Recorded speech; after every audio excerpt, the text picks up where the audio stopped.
You have to live in a way that serves your values, and to everything else, you might have to say no. And it's hard and scary to be honest with yourself about who you are, especially when that doesn't align necessarily with your family.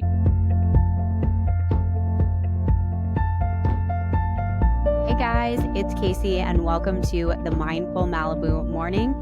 This is your place for conversations and discussions about personal growth, self-development, mental health and wellness, and helping you to live a more mindful and fulfilled life full of passion and purpose. And my passion is to now bring and spread messages to you, to this community, that help us all learn and grow to be better versions of ourselves.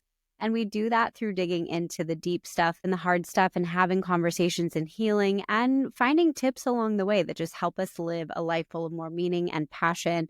I am deeply committed to self-development and emotional growth. So I invite you into my world and I encourage you to share your stories. You can email me at themindfulmalibumorning@gmail.com. If there's an episode and you're really enjoying the content, do me a favor, like and subscribe, leave a review and a rating. That's really helpful for the growth of this podcast. And as always, I am grateful for you here. So let's get into it. I know that you are going to enjoy today's conversation with my very dear friend and former colleague, Gaby Doyle, as we talk about her life and her journey to going vegan, what has motivated her to stay mindful and healthy now as a mother and a wife, how she incorporates service and work into her daily routine, and her shift in her career as an educator of 15 years, and all of those things in between. So I know you guys are going to enjoy this episode as much as I had recording it with her.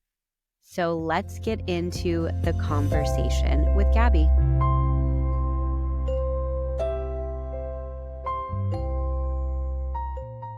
I am so excited to have Gaby Doyle, my dear friend, former colleague, on the Mindful Malibu Morning. And Gaby is a really incredible, inspiring woman for so many reasons.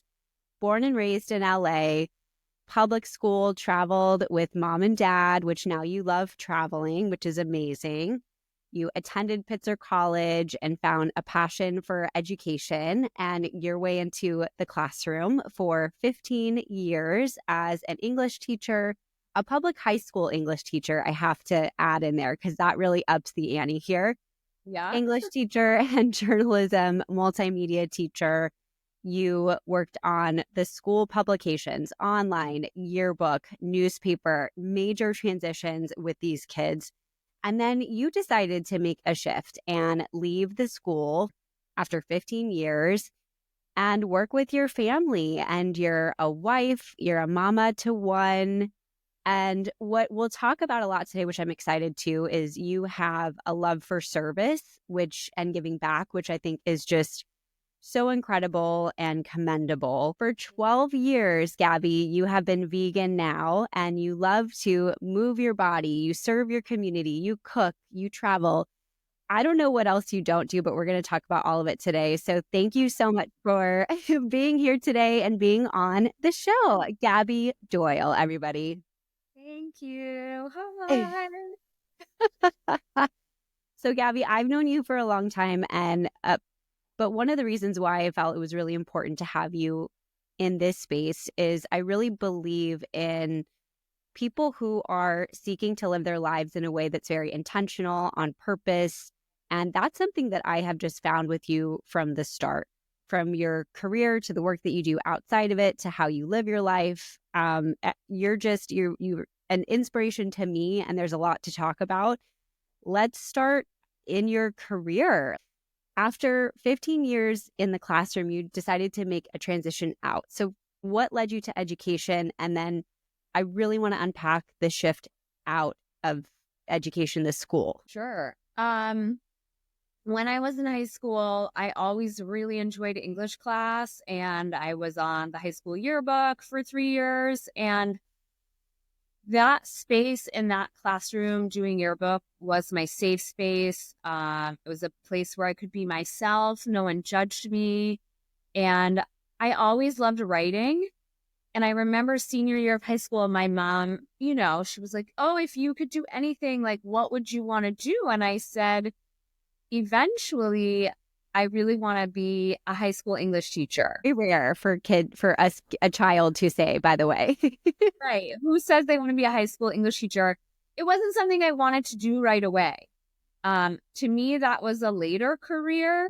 I was very interested in art, and I really did love being on yearbook. I probably should have studied journalism and gone into magazine publication, but I studied art and sociology, and I loved photography. I loved shooting sports. So after college, I was like, I'm going to be a sports photographer. I love it. I love it. And I did shoot for a local paper. I shot some high school sports for a local paper when I was in college. And, I did informational interviews with professional photographers. And they were telling me how hard it is, how you have to work at all these local papers and hustle and buy very expensive equipment. Basically, it was a lot of hurdle jumping. Mm-hmm. It's a hard job to have. And they were telling me you get your one shot with Sports Illustrated, and if you mess up, that's it. I didn't want to do all that. So my mom had found an ad in the newspaper for a charter school that was looking for substitutes and teacher's assistants. And so I answered the ad and I got the job. It was a really tough charter school. I was like a teaching assistant for a third grade class, but the teacher I worked with, she was really lovely in that she let me teach. I think she was really letting me teach the subjects she didn't want to. That's amazing. But, I was teaching third grade math and I was teaching science and we were doing art projects together. And I was teaching, age appropriate level color theory, and I loved it. And then I did my student teaching. We did one round at a middle school, one round at a high school. And then it was just like serendipitous. The high school was looking for a new yearbook advisor. And there I was teaching English. And also my master teacher, she was also the newspaper teacher. And so it just worked out. And I was there for 4 years. At the time, California was having budget cuts. So I got pink slipped twice, and I was in my 20s and I kind of had a ego a little. And so on the second one, I didn't wait it out. I had been offered a job where we worked together and I just took it. And then I was there for 11 years. And then COVID happened and I hated it. I hated teaching online. Well, so much of what makes teaching was stripped from you and from the students, and it is difficult to be, especially as a journalism teacher as well. Just, and you pivoted. That was like the word then too. Like you pivoted so well, but the student interaction, the engagement, the day-to-day, the being there on the ground with the kids, that wasn't there. And that's really difficult. And a lot of demands on the teacher, by the way. There are teachers who teach online and they do it well, but we weren't taught how to do that. Mm-hmm. We were taught how to teach in person, and that's what I loved. And our school had us on our bell schedule. And so in between my classes, I would log off and cry.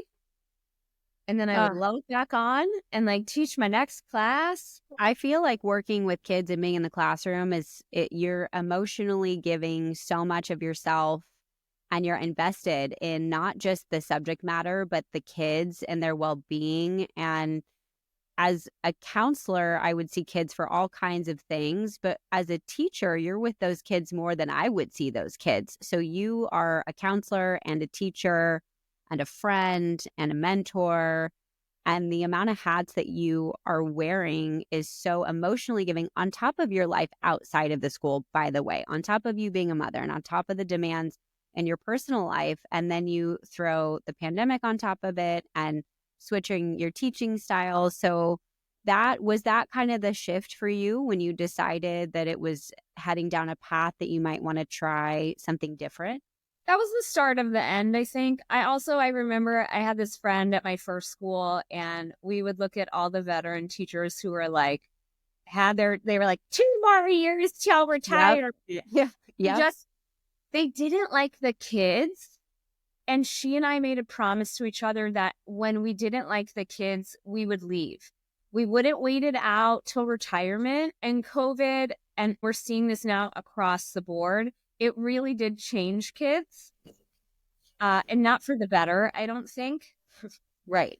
When we came back to hybrid school and then when we came back in full person, I just felt like I was dealing with people who didn't care about anyone but themselves. They didn't care about manners. They didn't care about being polite. They really, I mean, not like teenagers really cared about literature and like writing essays, but they really did not care about school and they really didn't care about learning and they just wanted to move on to the next thing and not be there. And I just Like had the magic was out. The it magic was gone. was gone. You know what you've said something that we've talked about before, that you talked about with a friend, which is this counting until retirement and holding yourself I don't know what the word would be, but you're holding yourself to a standard of your profession and your investment in that and what it does to value your life and your world. And once that engagement and that spark started to dwindle, you allowed yourself to question, okay, I have a stable paycheck, I have stability and comfort here, but this is my life, this is how I spend a majority of my time. And do I really want to be that teacher that is a couple years away from retirement? And for what? They're living their life day to day, just so we could feel their energy, negative, unhappy with the kids, and a majority of their hours and their days are spent looking towards the end, and you're not in the present, you're not enjoying your career and what you're doing. And what's the point? So you get to retirement and then what? You go on a cruise for like a week and you're excited and then you're back to your curmudgeon-y self. Like, Right. I commend you for taking a leap, because when you have the comfortability of a salary and your schedule and a career, it can be very difficult to make that shift, and very brave. And that is pretty powerful. Can you talk about some of the feelings that you had when you were ready to actually put in your notice and leave? Like, was that difficult for you? It was difficult. I actually confided in a colleague. I hadn't told anyone. I mean, I had just talked to my husband, and I'm very fortunate that my family has a family business and no one was really stepping in to do the family business. So I saw an opportunity. And, my dad discussed it with my uncle. They said yes. So I talked about it with a colleague who was a veteran teacher who loved going to work every day, and I talked with her about it, and she was such a great person to confide in. And she told me every person she saw who left was so happy. Like they were so happy. And this is a woman who she Loves still her works there. job. She still loves her job. She loves the kids. She's like Yeah. vibrant. And I was like, wow, this person is telling me that every teacher who's left is happy, and she was like, go for it. That's wild. And it was. And I did it. And the first thing I did was I set up a meeting with the principal. I told him face to face. I hadn't even turned in my resignation yet. I just wanted to tell him. And then I wrote a letter to the superintendent. Did that feel like having the conversation with the principal and writing it down on paper? Did you feel relieved, excited? Like, what were the feelings there? Yeah, there was definitely relief. I don't know that I was ever excited. Okay. It is very bittersweet. Yeah, it was a hard time. I was letting go of a program that I had been a part of as a student in that same room. That was my safe space in high school. And then I taught there for 11 years. Your footprint was so there. Yeah. And then to leave that program, and I'm obviously still involved in scholastic journalism. And so I've been able to follow what happened, and it's been kind of sad. And I also, at a certain point, I had to adopt the mentality of not my problem. That's big. That's an interesting perspective. I like that a lot. When I was the president of Southern California JEA, it sort of was my problem because we want to take care of and nourish all these scholastic journalism programs. But also, Mm-hmm. the person who came in after me was not as interested in receiving mentorship and help. And you can't help people who don't want to be helped. And so I really had to remind myself, like, not my problem. Not Right. my problem. I don't work there anymore. Yeah, we want to be that savior. Like that's my role, that's my responsibility. To your point, it's almost like it's time to move on. And part of that moving on is fully letting go. And I love that way that you phrased it's not my problem. It's allowing yourself to let go of something that served and lived a time in your life for a reason and a purpose. And you almost had to say that to yourself to be able to fully release it and let it go because you needed to make space for more things in your life, which you're doing now in a number of different ways. But that's an interesting insight because I similarly felt a lot of like I needed to I kept calling the counselor like, hey, I have a list of scholarship donors and here's some emails that worked for me in the past. And I remember the last like 2 calls, he kept saying, we're good. Like, I'm good. And then he stopped calling me. And at first my ego, right, is like, well, don't they need me? That was my career for 10 years. Like, how do you not need all this beautiful program that I built? And it was my ego for sure. But once I let it go, it was kind of freeing in a different way. It is. So I say NMP a lot. Not my problem. Not my problem. NMP, I love that. NMP, not my problem. Walking down the sidewalk, Gabby's saying NMP. Not my problem. But it's true. We kind of, we get caught up in a lot of things, especially in our world right now that's going on, a lot of injustices that we see, whatever it may be, whatever we're involved in that we really want to have more of an influence in. And on some level, I think for our mental health and for us to live in our own lives and serve ourselves and the people around us the best, we kind of have to make our world a little bit smaller and let some of that go. For sure. And I think that's where, understanding your core values comes in because you have to live in a way that serves your values, and to everything else you might have to say no. And I love and that's that. not in a way of being dismissive or rude to people, and it can't come from a place of being selfish. I'm Sure. really against that. It's just that you have to figure out your values and who you are and what's important to you and live in a way that's true to serving those values. And that might mean saying like, not my problem. NMP, not my problem. How do you how do you do the work to know what your values are? How do you make this? And I think that your values can change over time. True. Like, what's front of in your life? Like you're a mother, you have, if you have a career shift and you have perhaps more flexibility in your schedule, you're placing more value on things like service or, this obviously shifts throughout our lives. So how do you make the space to be reflective and even know what your values are? I mean, I feel like I didn't even know who I was or feel comfortable in my skin till I was like 27. Okay. It took me a long time. It took me a really long time. And I look back and I'm like, wow, I don't know what happened at 27.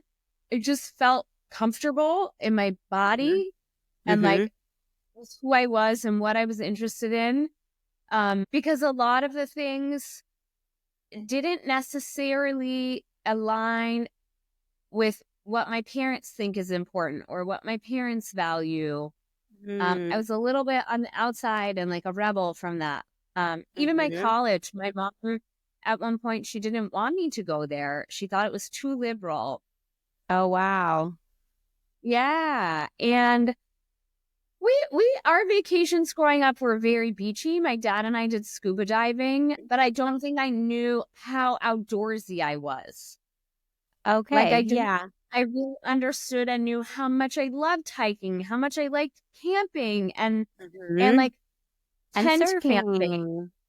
Yeah, and surfing. I had no idea that, and it's hard and scary to be honest with yourself about who you are, especially when that doesn't align necessarily with your family, your core Mm-hmm. family, these people who raised you.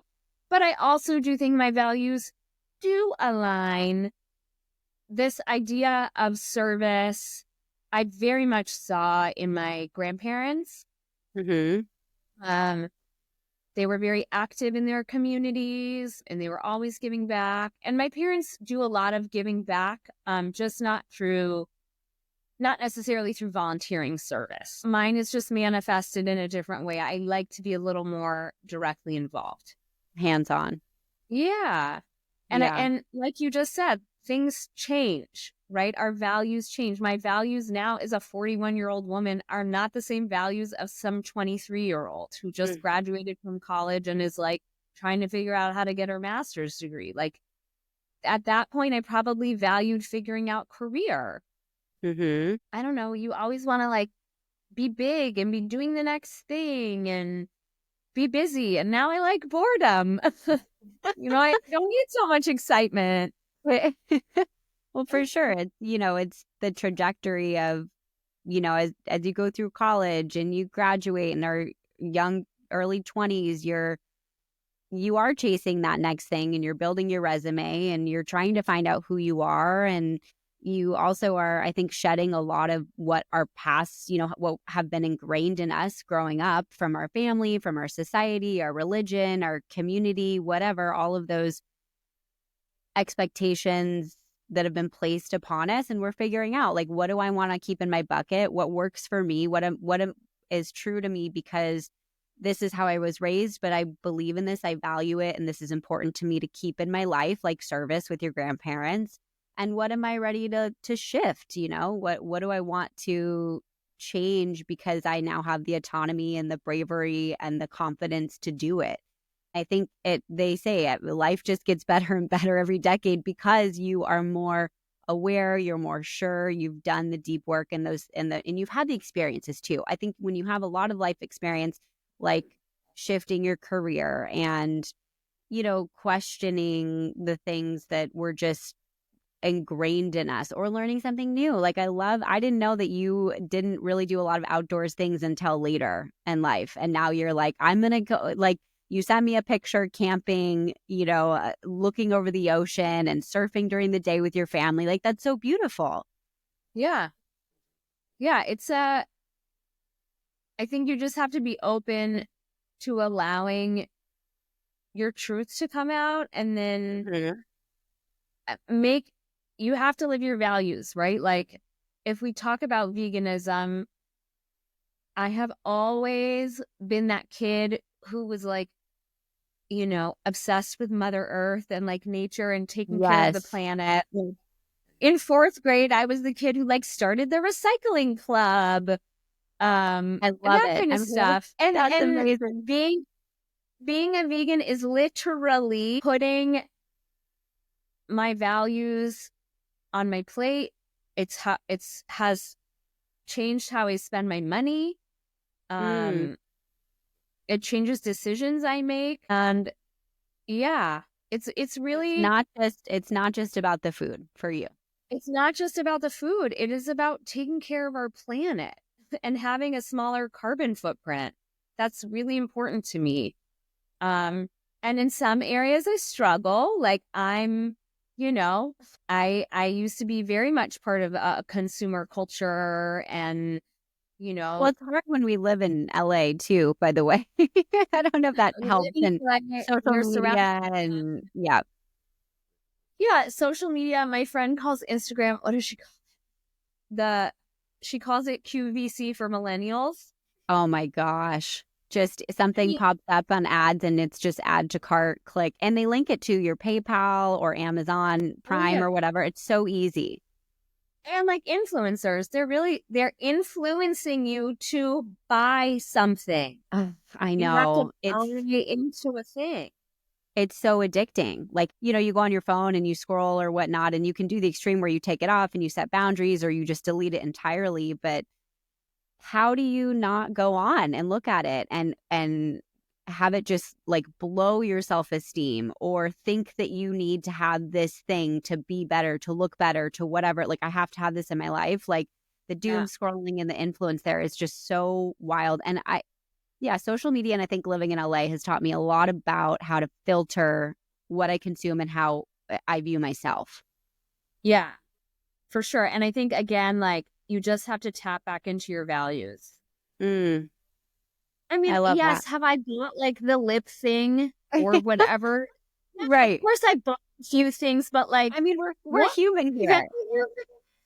Like, I can actually value this idea that's someone's trying to sell me and constantly shoving my face and shoving my face, and You I question it. Like you ask the good questions and you think about how you feel and what's the why? Like why am I buying this, or what am I in a good headspace right now? Is this pulling at my heartstrings, or do I really need this?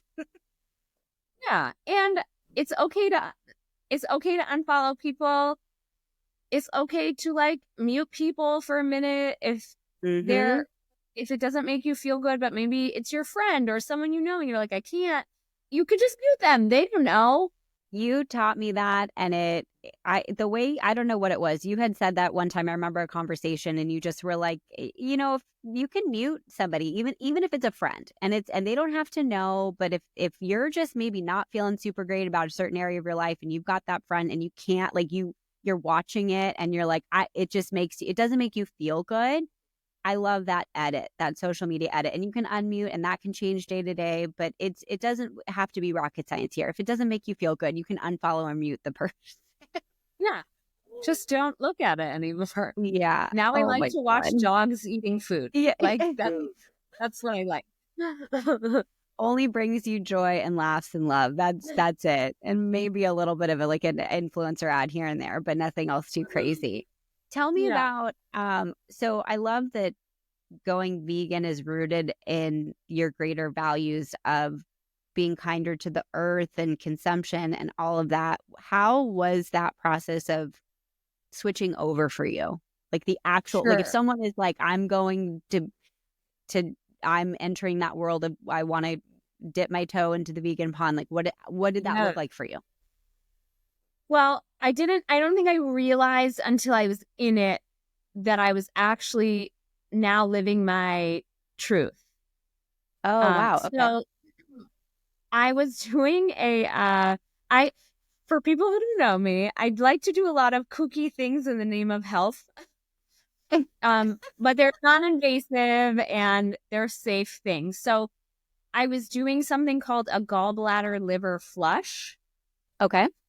Your gallbladder makes stones just like your kidney. It's from eating oils and fried foods and whatever over a lifetime, and you can flush naturally the stones out of your body. So the week before you do it, you have to eat vegan. Oh, And yeah, so I did it. It was fine. We were good. And you do it every month for a while. okay. And so the second time I was doing it, the middle of the week of eating vegan, I was like, dang, I feel really good. Like I You just mean the felt fried vibrant. oil in our body doesn't feel great? Not like I was eating like chips every day or something, but I did eat a lot of chicken. And I in the middle of the week, I was like, wow, I feel so good. Like I can't explain it without sounding woo woo, but I just could feel a light like emanating from my body. Mm, So I decided at that point I called myself the at home vegan. okay. And I was going to eat vegan at home. My kitchen became vegan.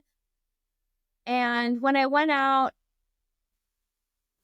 I became more of like a vegetarian outside Okay. the house. I think it became harder and harder to eat meat. And I'm a person who likes to research and know about things and do them in a Mhm. way that's safe. And so the more I started reading about not just vegan nutrition, but veganism and its connection to factory farming and Mhm. the carbon footprint it has and the damage that farming is doing to our planet. I couldn't know all of that and keep eating meat. Sure. You knew too much. I knew too much. Even I was just talking with a girlfriend this weekend about eggs, and I was like, I can't. I know how eggs are raised. Like, I can't. I can't. I know how they're raised. Like, I can't do it. I know what those chickens go through. Like, no. Like the farm, like the mass chicken producing, and yeah, not like the cute farm with the eggs No, at the not farmer's like your market. sweet little chickens in your yard. Yes, yes, yeah, right. No, this Um, is like a big, yeah. And this goes back mhm. to your values. And I would Exactly. also say this is then kind of this is your why, right? Like this makes it easier if if someone's really wanting to make a shift like this. Now they could just want to do it because they want to feel lighter purely for Sure. health reasons. Sure. But I think the knowing your why makes it easier. Yeah. And I figured that out as I was doing it. I was like, wow, I am now living my truth. Every Mm, day that I go to the market or I make a meal is my truth. mm-hmm. And that felt really good. And again, like I got a lot of crap from my family. Like Oh, I I'm remember sure. a huge fight with my mother years after I 3 to 5 years after I had gone vegan. She was like, I don't understand why you can't just eat eggs.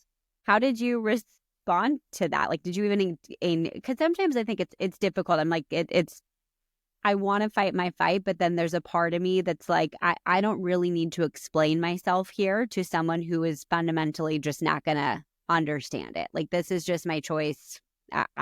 Please respect it, kind of a deal. People love to be like, where do you get your protein? Sure. I just am like, you know what? Every food has protein, carbs, and fat. Hmm. Every food. And I like to also say to these people, where do you get your fiber? Because a lot Mm. of Americans are fiber deficient, Yep. but you have to be very malnourished to be protein deficient. Oh, wow. And see, that's just these giant myths that are out there because it seems, I don't know, I just feel like anytime you do something that is a little bit against the grain and that's not lifestyle, and you've been vegan for 12 12 years? years. And Yeah, again, like I am not blind to the limitations of veganism. Like I think sure. supplementation is very important. Hmm. You know, there are certain things that you have to supplement. They're hard. You can get them, but like the Hmm. amount of like chia seeds I would have to eat to get the correct level of DHA is like Right. ridiculous. So you just take a So supplement. yeah, I take a supplement that's specialized for vegans and I'm good to go and I live my life and like leave me alone. I'm It's, not hurting you. but No, it's why isn't people but isn't are it like so interesting? angry. You tell somebody your truth, or you tell somebody a lifestyle choice that is against the grain, and there are 1,000 reasons and judgments as to why you're wrong, or like why. And it's so interesting to me because it's like, is my choice being vegan affecting your life in any way, shape, or form? We're all egocentric and that You person thinks are. what? That person What? thinks attacking them or criticizing them. Like they're being judged, like you're almost like a higher, holier than thou because you're vegan and they are not. Right. And like, Mm. you know, my, you know this, but my husband is a fisherman and he I was loves gonna ask you. I was cooking. gonna ask you And about. a smoker and he like loves to barbecue and cook. Yeah, Like, he's I'm like a not, traditional guy's yes, guy. you know, like I'm not pushing this on him. Obviously, if I make dinner, he's eating a vegan dinner. But like, I don't, I do make comments to him. Um, I'm like, you're eating, if we go by the food pyramid, like you're eating over the allotted amount of meat they say. But, you know, I see it from a place of love. Um, Of course. but has a doctor ever been like, can you please eat fewer vegetables? Like, Never. no. Never. So, you know, and I'm not, I go live your life however you want. People like, Yep. do you Yep. be over here eating my vegetables and fruits and taking my B12? I'm Like, going to be okay. I'm going to be just fine. And anyway. you have a household with a husband who is not vegan, and you have, apart from the fun comments, which come on, like, how do we not give comments to our spouses? Right. But you've been able to successfully navigate it and raising a child too with just Right. different approaches to food and nutrition. And that's big. Like that's a, that can be set, like you don't have to get everybody on board. No, she's a vegetarian. She loves her cheese. I love Um, it. yeah, great. Go girl. And Jared will try, my husband will try to get her to eat meat every now and then. And, then you can hear my influence and she'll be dead cow, Daddy. I want to eat a dead animal. Oh my gosh. It's a little Gabby. The little Gabby comes out and then your ego celebrates a little bit, right? Like that. Does. But again, this was my choice that I made well into adulthood. And if she wants to make her own choices later or even Right. now, I'm not going to stop her. I also, though, want her to be aware Of course. what it is because, this is an oft repeated story in like vegan circles and whatever. But, if we put our children in a room with a cow, a baby calf, they're not going to kill it. They're not going to kill it and try to eat it. Like they're going to pet it and want to play with Right. it. Right. And, so if she wants to someday, like she can. I made this choice for myself. She has her own autonomy in that. And if she wants to eat meat one day, like she can. Am I going to go cry in my bedroom? Yes. But like, I'm not going to say anything to her about it. I love how, I went to a couple yoga classes with you, and that was way back in the day when I was just getting into yoga, and I was like so nervous to go. And you've always been someone that has incorporated like movement and good things, and you've really made it a point to add things in your life that bring you good balance. I think being mindful wise, being healthy wise, like what's like the drive there for you? Um, just become really like bitchy if I don't. I'm a If horrible you don't person. go to yoga and you don't walk the dogs that you're helping to foster, and I mean, yeah. the goal is to go to yoga 3 times a week. It happens maybe once a month. Okay. Yeah. And the hardest part was to not be mean to myself about that. Yeah. Because things happen, life happens. My job is very chill, very laid back, this is my other phrase that I like to use now is very low lift. Okay. For the most part, unless something horrible happens at a building. But, the first week of the month can be hectic. There's a lot to do. I didn't go the whole first week of February. Like I just couldn't. I had to do work and that had to become my priority. I do work out also with a trainer. And so those two appointments I have with her are set in stone. Like I cannot miss them. Okay. I also think it's really important to value other people's time and be respectful of other people's time. And so I don't miss my sessions with her. And that's what's in my time for me. But there are a lot of people I've heard they can be very flaky. Of course. But what I do like is that it's in your calendar. Like it's not like in the morning. I know there's a yoga class. I know the times, but I need to book it and sign up for it. And it's so much easier for me to not book it if it's the morning of and I'm making that decision and things in the day just start happening. But Exactly. if I'd like booked the Pilates class with a girlfriend and I told her I'm going to come and it's been booked for a couple of days and my friend's going to be there, like I'm showing up to that class. It's already booked. My friend's there. There's more skin in the game for me, and it's your personal time. I think it's like you have to actively work to embed these healthy habits and routines and like the me time and the working out time. Like It is a lot of work. I also just don't feel good when I don't do it. Like, It's true. It's I'm, true. I'm, we're not old, but we're not spring chickens. And like, if Right. I don't go to yoga, I physically am achy. Like, I hurt. Right. And Uh, then it's like your patience is less. I just noticed I try to hold on. Whenever I leave a class or a meditation or whatever, I like hold on to that feeling and I'm like, remember this feeling. Remember how good you are feeling right now, because it is so easy to push it off for a long time. And of course, if you've got like a week of your month and you know it's just absolutely not going to happen, like you've got to be kind to yourself and allow that. But I think holding on to that feeling and prioritizing it is so important. as a teacher working in a school, you live your life by bell and by schedule. And Mhm. that was just, I went from doing that for 15 years to it wasn't there. It was really hard. Yeah. I had a really hard time motivating to do anything. Mhm. Um, I had a hard time accomplishing anything. And so I just like got an old school planner. I write Okay. everything in my planner.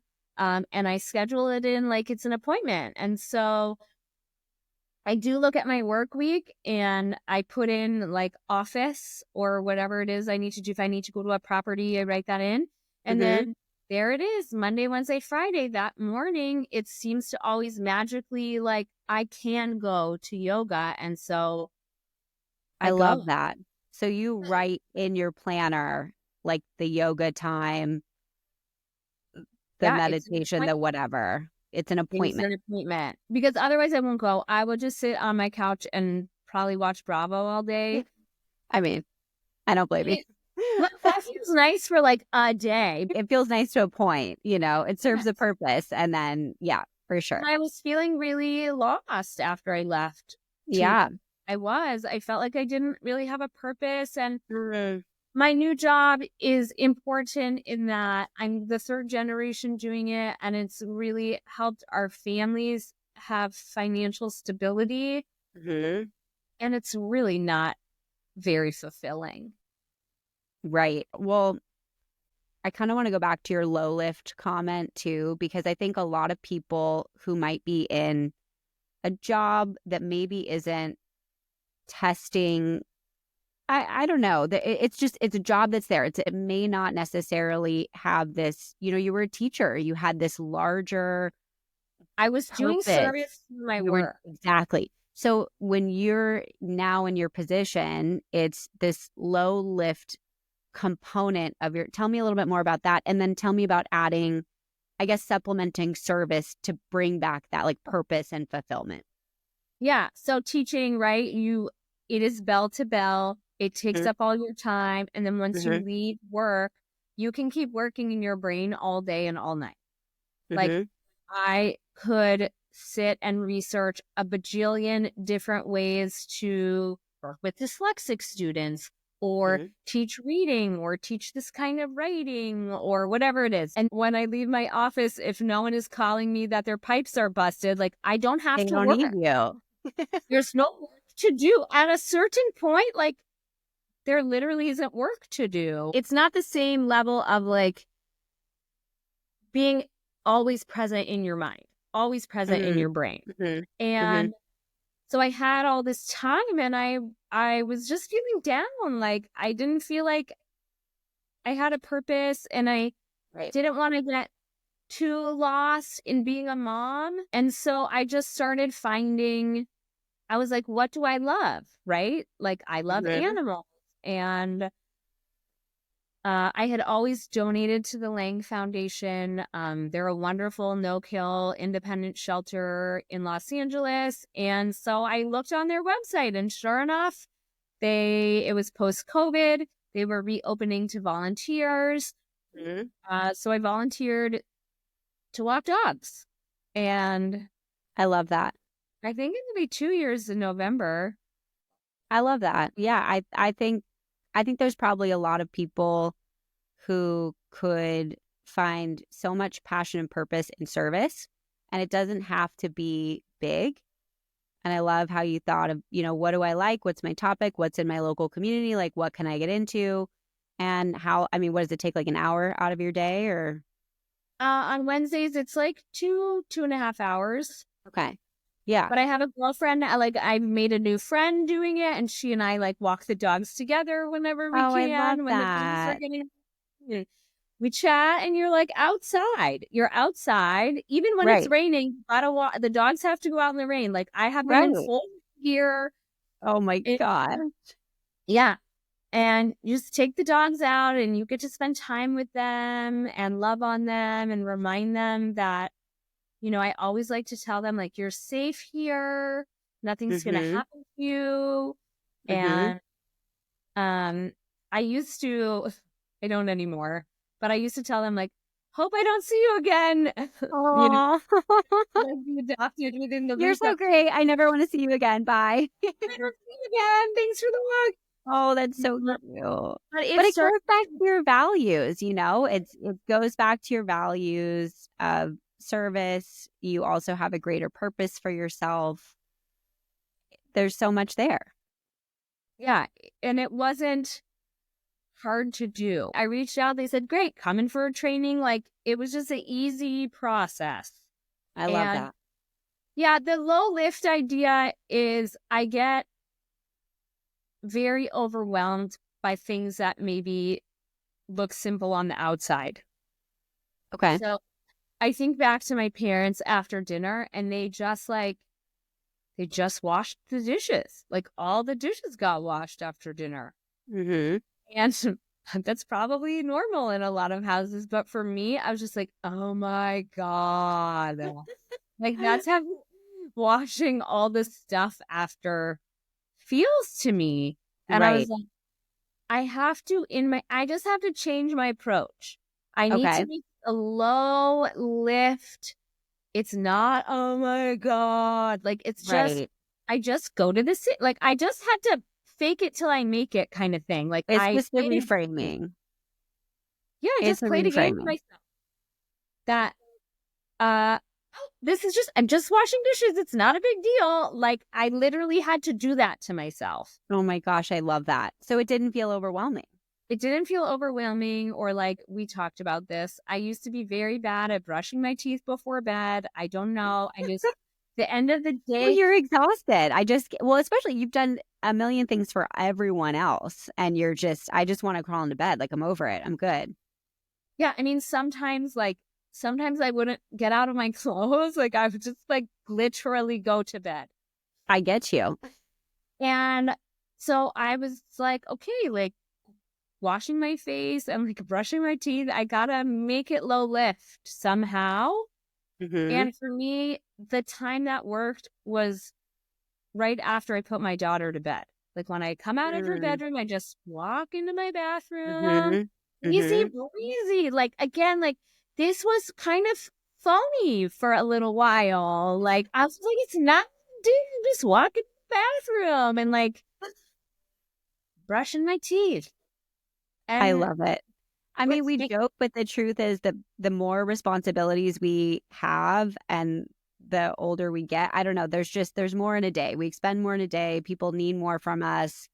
And the idea of the small things tend to feel overwhelming. So I love the idea of a mind shift and that low lift to take the weight out of it, right? Like it's not like, oh, I got to wash my face and brush my teeth and do my skincare routine and like brush my hair and like, oh, I left like laundry I left some wet laundry. And if I don't change, it's really like, yeah, it's not so much of our perspective is like, I have so many things to do in a day and I've got to do all these blah, blah, blah. And it's like, when you stack them all up, it's like, of course it's going to feel overwhelming, but like, I don't want to start my day writing out all of my tasks and responsibilities. I wouldn't get out of bed. Like, I'm good. I'll just stay. no, I'll stay and that's watch Bravo. great.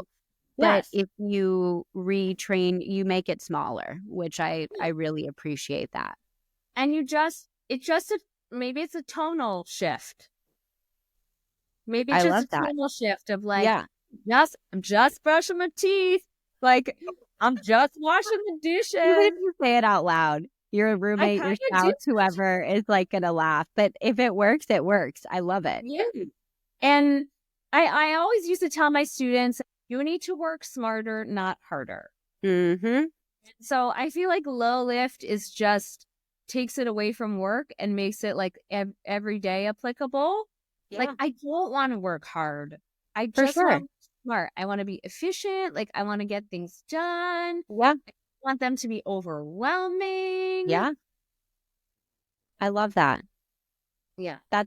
I love that so much. I feel like there are so many things that you've incorporated in your life to allow yourself the things that you love, to be of service, to be present for your family, and to be true to your values. And that, I think you've done a really, really fantastic job in those buckets. And I know it's not easy to do that. And it takes a lot of work and a lot of time to get there. So congratulations for getting there. And I know this is like a lifelong thing, but your Gabbyisms, I'll say, like they've stuck with me. And you have these sayings that just help everything seem easy to add something or to make a shift. And I know it's not easy. And so I just kind of I want to pump you up there. And if there's any, I guess if there's any kind of final like say Gabbyism or like a thing that you, some parting words of advice that you could give to someone who is trying something new, wanting to be brave, and kind of leave our listeners with. Definitely just tap into your true self and what your values are and stick to those. I love it. Yeah. She made it simple. You always make it simple.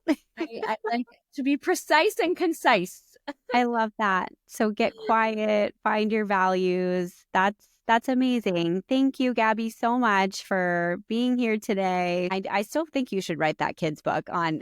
I mean, I'm not joking. Someone already wrote it. Like, there is an author. She's written books on veganism for children. Like, oh my God. I love it. I love it. Oh, Gaby, thank you so much.